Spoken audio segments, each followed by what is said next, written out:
and we're going to try to do some programming today. We're working on Project Panzer, our multiplayer game in Unity, our multiplayer tutorial that we're doing in Unity. It's basically sort of a clone of like Scorched Earth kind of thing. It is a multiplayer game where you control tanks against one another. Like that. So we're at the point where, and I could start a second EXE here to show that they're connected. You can move tanks on various screens. You can shoot, and the bullets like appear properly and sync up. They don't do anything yet. They're also currently at a fixed angle. Like there's no aiming or power or anything like that, which we want to change. So today we're going to really be working. Oh, that's kind of neat, eh? Maybe like that. We're going to be working on getting the shooting to be a lot more kind of interesting over here. So we're going to do that. Think you'll do a new Hoi 4 run after the expansion is out? I strongly suspect so. I've been really excited to play some Hoi 4 again, and I was practicing a few different things before the 3-day war. Before I got the 1.5 and Waking the Tiger, I was trying out some different things anyway. I think I'd really like to take another crack in Asia, and partially I'm really thinking about a Japan run. I can't remember. I feel like I've done a Hoi 4 Japan run before, but so many things have changed so much that I'm kind of tempted to do that. It's either that or maybe like a China run. But yeah, I really expect there's going to be something else going on over there. Looking forward to it. Quill's going to need his whiskey tonight. Yeah, probably. Probably. I think my plan is to try to answer a few more questions here, to try to go for maybe a couple hours of programming, and then, you know, depending on how I feel and whatever, we're finally going to try a free-for-all StarCraft 2 match. And get that going, assuming that the energy. So, if you don't already have it, StarCraft 2 is free to play. You can just download it, make sure you're all patched and set up and everything, for the Americas version, of the server, and then we'll see what we can do to get that going. So, yeah. Alright. The voice isn't too bad because the streams this week were only a couple hours each, and I wasn't talking constantly because there was a lot of like Discord conversation. So that's not too bad. I'm just worried about my brain state on here. Also, I'm very excited for the next version of Unity because we will finally probably be ditching MonoDevelop. I've been using MonoDevelop as my editor for Unity for a few different reasons. One, I mean, it's installed by default, so that'll make it easy. Two, for a long time, you couldn't really do like the Visual Studio thing on the Mac in the same way. Like there was sort of Visual Studio Code or whatever it was. I don't remember what it's called. But it's very important to me to have the same editor on both my PC, my desktop PC, and my Mac laptop. So MonoDevelop was good for that. And more importantly, for me, was the fact that I was doing tutorials and I wanted to have exactly the same tool setup that everyone else who's new would have by default right out of the box and not confuse people. But now that it looks like Visual Studio will be the default editor for Unity or something like that, I'm going to be super pumped. Since when is StarCraft 2 free to play? It's been a while. I don't know, like at least a few months. So StarCraft 2, the full multiplayer, everything multiplayer about StarCraft 2 is wide open and free to play. And the very first campaign, the Wings of Liberty, is free to play. And if you already owned Wings of Liberty, like Wings of Liberty was just like the basic campaign that came out with StarCraft 2. If you already own the basic StarCraft 2, then you get Heart of the Swarm for free after that. So yeah, if you've never played StarCraft 2, it's there and it's free. The original StarCraft remastered as well is there and free to play. And it's awesome. You can also pay, it's like fairly tiny, to get the HD remastered one of StarCraft, which just gives you like widescreen support and higher quality graphics. But it is like the old school StarCraft 2 or StarCraft with all of its like really hard to use controls, which actually made the game really interesting and really skill based. So anyway, enough of that. Let's do some programming, shall we? Has it been free to play for over a year now? Good God. It's good to show you wasn't getting, you know, all the attention that it could have. Right, VS Code, whatever. The thingy. Visual Studio. VS Code, Visual Studio Code. Yeah, they're all different. Okay, so, to recap, let's focus on programming. It's going to be hard. I'm going to try to do it. I was hoping for 2 hours. We may only survive for 1 hour before I get in here. So we got this. Now, the point of a Scorched Earthy kind of game like this, typically for shooting, the way it works, like, it tends to be turn-based as well. Right now I have sort of a really timey kind of thing, but you tend to do it turn-based, and I think that's probably going to be the way that we want to do it, just to keep copying that mechanic. So you're going to have a certain amount of movement available that you can do, and then after you run out of that point, then you can't move anymore on this turn. And at any point, you can sort of angle your turret and shoot. Now, I don't know what we want the control scheme for that to be. In the end, we can have multiple different control schemes. You know, keyboard, like, do you move and then, like, stop your movement? Like, so you use, like, A and D or the arrow keys to move, and then at some point you sort of lock in your movement, and then use the A and D key and the arrow keys to move your turret, and then maybe up and down to change the power. That's a fairly legitimate way to do it. Of course, you can also use the mouse to do it, but in the end, like, we probably aren't going to care. So, for example, for our tank over here, one of the things we've got in here is the turret angle on the turret power. And we already use that to shoot the bullet. When we fire, the bullet is shooting at a 45-degree angle, and with a power of 10. You know, whatever that means. I think that's the initial velocity we set. The only thing we don't have is a way to change it right now as the player. So we've got a few different options for doing that. WNS for turret movement. I think WNS is still getting power. You could do Q and E, right? So you could do A and D for tank movement, and then Q and E for the turret movement, and WNS to alter the power. But and the thing is, you can support any number of keybinds, you can support any number of mouse controls. I think we'll do that. I think we'll do the keyboardy kind of thing, and that sounds okay. So in authority movement here, right? So our update, we run this every frame. There might be some stuff that, so for every tank, whether you're on the server or on any of the client devices, update is running. If we were on the server, then we might do something specifical here. We don't have anything for it yet. If we have authority means this is my tank that I control as the player, so I can issue it commands, is the idea. So if we have authority, then we run authority update. That's where we check our movement.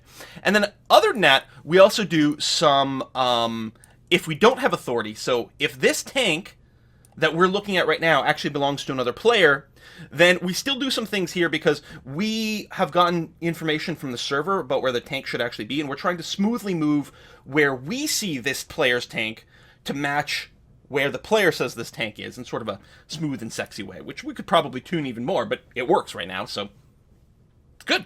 All right, so authority movement was we're looking at over here. So let's switch to sort of the turn-basey. Well, actually, let's hold off on the turn-based stuff for now that I'm thinking about it. So, authority update, we've got a bunch of, like, movement code. Let me go and split this into two sub-functions over here. Because rule of thumb that's fairly nice is if your function gets bigger than one screen full, see if you can split it into multiple functions, because it's nice to be able to see all your code in one glance. Now, I have a lot of white space here with a lot of comments, and I've been big in my text, so, you know, my code is taking up more space than it strictly needs to. But the other thing is nice is if a function only does one thing, it's a lot easier to manage. So let's do something like, I'm just going to keep calling it with this name convention. Authority update movement. And then I'm going to differentiate that from void authority update shooting. So all our movement code in one place, all our shooting code in the other. So all the code that we've written so far, well, that's not true. This code over here is our movement. And this code over here is our shooting. And then all we're going to do over here is call these two extra functions. Movement and shooting. There we go. A lot easier to sort of track and focus. So we're going to leave the movement code alone for now. Although, again, at some point we're going to track movement left and do a kind of a turn-based kind of thing. But we don't have to worry about that now. Okay. So we got the shooting code over here. Let's go and add a couple more little checks. So we'll use Q and E for rotating the turret. Up, up, down, down, left, left, right, right. Up, A, B, and U. Oh, because we're discussing the various commands. Yeah. So right now, the horizontal This is defined as an axis that we're using for movement. Now, we could go and read the keys directly, but I'm partially wondering if we shouldn't just define another axis for the turret. Think about if we were, if we want to enable controller controls. Controller controls? Sure, controller controls, right? So you got your controller, like this, and you've got one stick, your left stick for movement, and then your right stick could be used to adjust the turret. Nothing wrong with that. And of course, we can bind all these axes to keys, just like the horizontal axis is bound to the A and D key, and also the left and right arrow keys. So you can like overlap these different axes. So let's go and do that. We're going to go into Edit, Project Settings. I'm going to click the wrong thing. Let me try that again. Edit, Project Settings, Input over here. So the Input Manager, we've got a series of axes we can specify. So I'm just going to make a new axis. I'm going to make a 19 over here. And this is going to be called turret horizontal. Because why not? And if we look at how the horizontal one is implemented, we'll basically end up doing kind of the same sort of thing over here. So our negative button is going to be Q, and our positive button is going to be E. And we'll get rid of the alternate ones. And for the gravity and sensitivity, we'll leave them there. Gravity and sensitivity is basically used to simulate how on a joystick, like, you can sort of do it a little bit. What this does is it puts in a delay. When we hit a key, it doesn't go to, like, full left right away. Instead, it's like, whoop, and when you let it go, it goes whoop. If you set the gravity and sensitivity very high, then it'll basically do an instant bunk, bunk. And sometimes that's what you want, and sometimes it's not what you want. So turret horizontal, we've got this, that. And yeah, in theory, like, we'd use joystick 2's x-axis. We'd have to do some testing to see how it actually translates this. But then we'd be nicely set up for controller support. So that seems like a good idea. So turret horizontal over here. So if I go over here, we're going to do something like float turret. I always write turret. I don't know why. It's not even a word. It's another one I always have a problem with is I can't write serve. I always write server. Now that at least I have an excuse for, but yeah, it's like, how can I server you? Anyway, input dot get axis. So we're going to get the turret horizontal axis. Now this is going to return a number. It's going to be 0 if we're not hitting that button at all, or it's going to be from +1 to -1.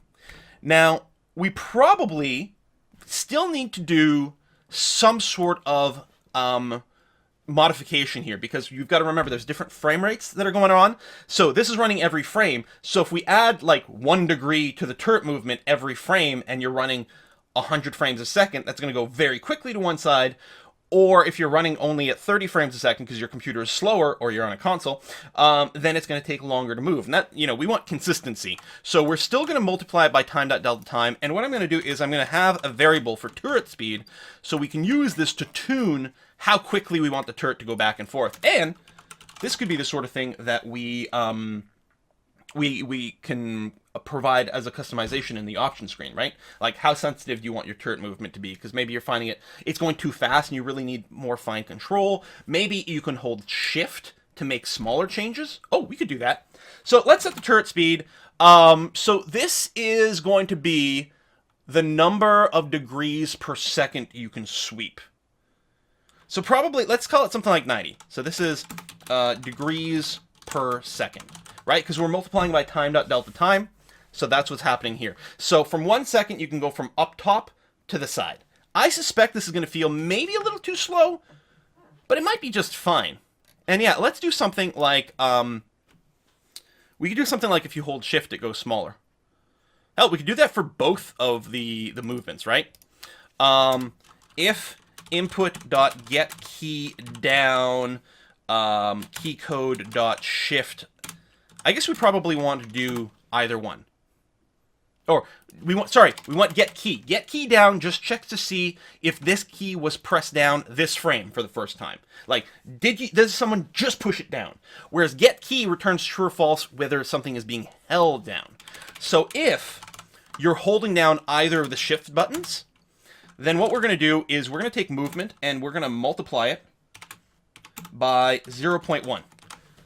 So we're going to get only 1/10 of the movement. And we're going to do exactly the same here for the turret movement to enable fine control. Okay, so we've got that. That's good.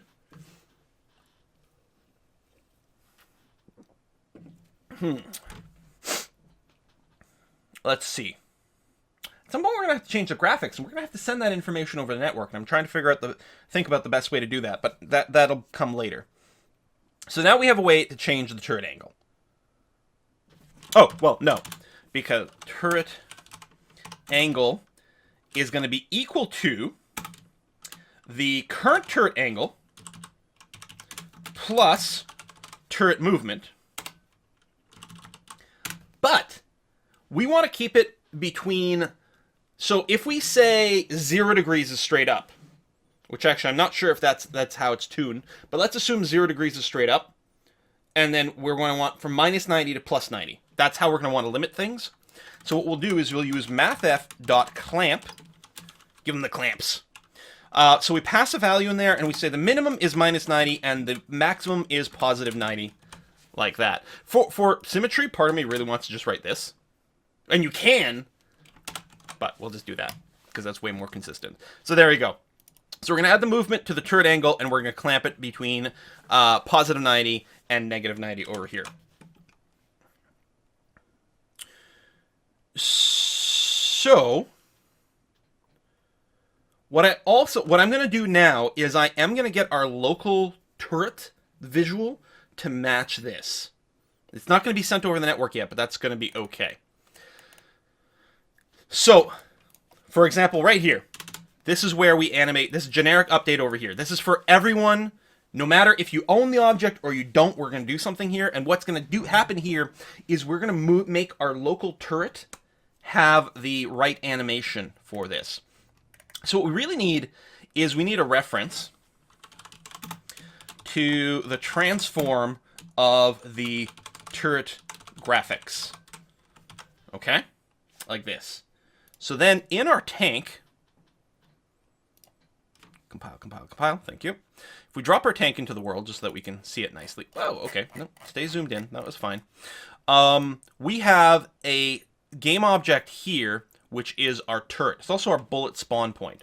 So, for example, if I grab this and I grab, say, this thing over here, I'm already set up to rotate this turret. And yeah, right now, 0 rotation is going straight forward. So what I'm going to do is...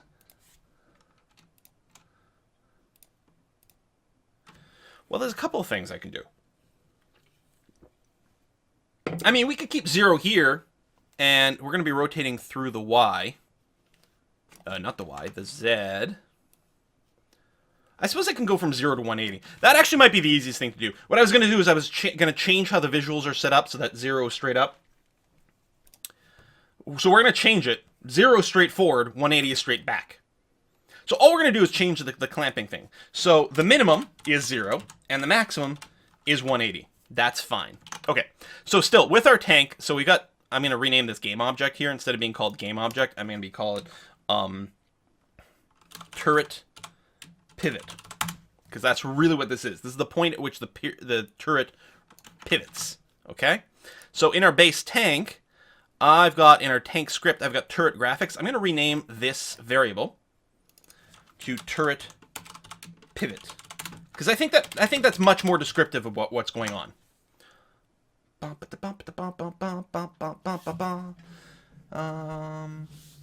Yes, we've been self-titled. We have been working with RPCs and commands. In fact, we'll be looking at that again in a second when we share the turret angle information on the network. So, okay, right. So now what I want to do is I want to take this turret pivot object and I want to lock it in here in the script. And then we're going to make sure to apply our changes. And then we can go and delete this. I mean, we could have actually gotten the changes from just in the prefab here, but I really like to work on it in the scene, tend to see things more clearly and things, so that's okay. All right, so now back in the update over here, our generic update here, what we're going to do is we're going to say turret pivot dot rotation. Really, this could have been transform 2D, and then if it was, we'd just be able to do dot rotation. What am I talking about? So, I mean, there's a rotation we can feed into the turret pivot. Actually, we really want to do local... Yeah, that's going to be fine. I'm just going to do this.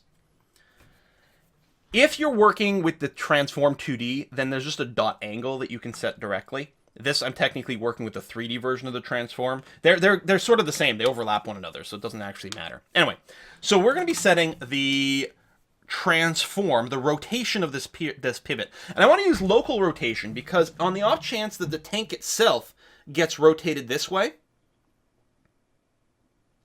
then angle 0 needs to point this way. If we have our angle set to 0 and I just feed the global rotation of 0, then the turret's going to be pointing this way inappropriately. So now by setting the local rotation of the pivot, the turret will be rotated appropriately with the tank. Anyway, so we want to feed this in. It's got to be a quaternion, but we're going to do an Euler.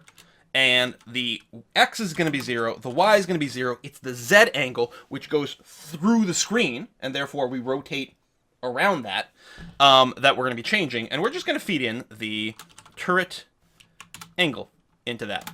So that'll be a value from 0 to 180. So let's see what this looks like.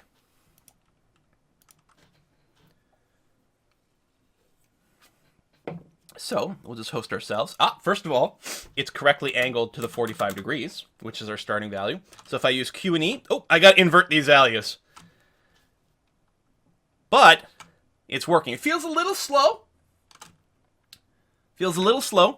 And they are inverted. So either I could change the code, or I think in this particular context, it makes a lot more sense to change. So E is our negative, which makes sense, because E is to the right, and that lowers the value. We go all the way down to 0. And Q, which swings us leftwards, although, what happens if our tank's pacing the other way? We'll figure that out later. There we go. So we've got that, and yeah, I think we could probably go, and at very least double the rotation speed. Actually, wouldn't surprise me if we go higher than that, especially if we've got shift set up for fine-tuning, which we do. That feels pretty good. If I hold shift... Very tiny. Very tiny. Oh, I like that. I don't think many games have that kind of thing. Again, there's no reason we couldn't implement, like, 30 different ways to interact with the turret here. It could be mouse controlled. We could have a place where you could just type in the values. You could have all that. But there we go. I think that, like, maybe just dividing the turret fine-tuning by 5 would be enough, but I don't know. And it feels like it definitely needs a sound. It's like...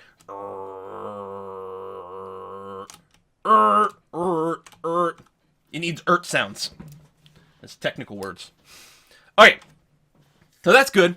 So we have to go and communicate the turret angle to the rest of the clients. Now, a sync var here wouldn't be totally inappropriate. The thing is, remember that the way a sync var works is a sync var only syncs when the server changes the value. If a client changes the value of a sync var, it doesn't get synced to the network at all. Like, that client can do whatever the heck they want with their own variables, but it's not going to do anything to the game. So, the way that we get the turret angle to be communicated is we have to send a command to the server to say, time to make angle cheating device? I don't know what that means. Did I miss where delta time was applied? Yeah. So, like, right over here. Boom. We got our delta time thrown in there. So we have to send a command to the server that says, hey, server, I've changed the angle of this turret, which I'm totally allowed to do. So let everyone else know. That way they can update their visual. Because really, no one else needs to know what my angle is. Except we want it to look cool. So that's literally the only reason we're doing it. So we've got some commands over here. I'm going to make a command. And our commands have to start with CMD. And this is just going to be something like change turret angle. That's it. And we're going to send a single float, which is the new angle. And remember, so this is running on the server. And again, maybe we do a to-do. Make sure this... Well, actually, we don't have to make sure of anything. Because all we're doing this for... Well, no, because the server will use this to fire the bullet properly.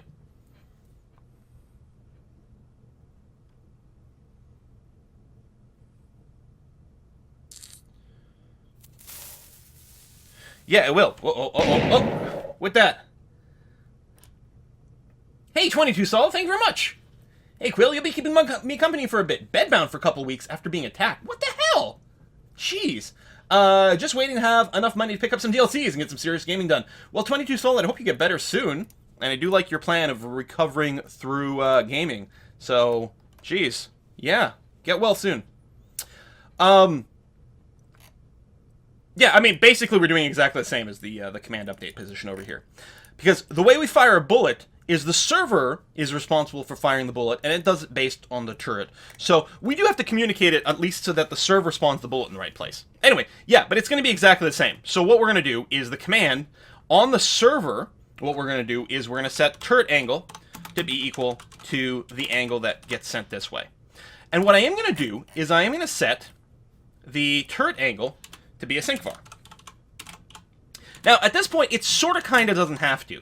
All we have to do is the server has to turn around in some way and let the clients know what the turret angle is. And in this case, we're going to do it with the sync var this way. So, the player who controls their tank sends a command to the server and says, hey, I've changed my angle to here. The server updates the sync var, which then automatically shares that information to everyone else on the server.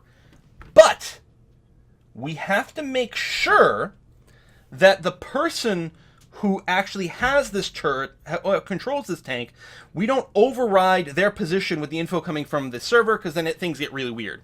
Now, what we did for the position is we had a special variable for server position, which the player who owns the tank basically ignores. I could do a server turret angle thing and sync with that, but I don't think we need that. Instead, what we're going to do is we're going to make use of the hook. So we're going to create a hook, which is a function that responds to the sync var change. Instead of just having the clients update their local variable immediately, we're going to do something called on turret angle change, or something like that. Now, I never get the syntax right, and it looks like I still haven't. I think it's got to be in parentheses here, actually. That might be right. We'll see if it works or not. It's like, it's one of those things where I'm like, I can't remember exactly how it's supposed to be structured, but there we go. So, what we're going to have, and we'll do it, we'll have it below the RPCs. These will be all of our sync var hooks. Try to keep them all in one place. All the RPCs in one place, all the commands in one place. So this is just going to be a function called onTurretAngleChange, and it's going to get past the new angle over here. Now, if you don't have a hook, the variable gets updated automatically. If you do have a hook, you need to do something like turret angle equals new angle in here. Otherwise, it doesn't get copied over. So what we're going to do is we're going to say something like, if has authority, this is my tank and my turret.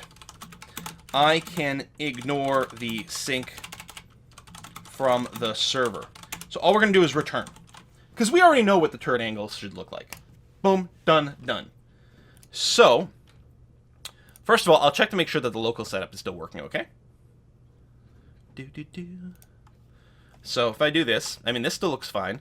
And more importantly, if I fire here, the bullet seems to be coming out of the correct area. And remember, the server is responsible for spawning the bullet. So that means the server is indeed spawning the thing at the right time, right place. It's it was very scary looking like I was blowing myself up here. Whee! Oh, the bullets actually hit each other. We probably want to change, well, we might want to change them to just be triggers. Or we could just change them to not collide with each other. It does look really awesome, though. They kind of look like just like Nerf pellets right now. Nerf darts. And they keep whacking each other. Now, right now, they don't collide with anything. They go on forever. Clearly, we're going to have to change that, but that's all right. Let's go. I'm going to go and build and run.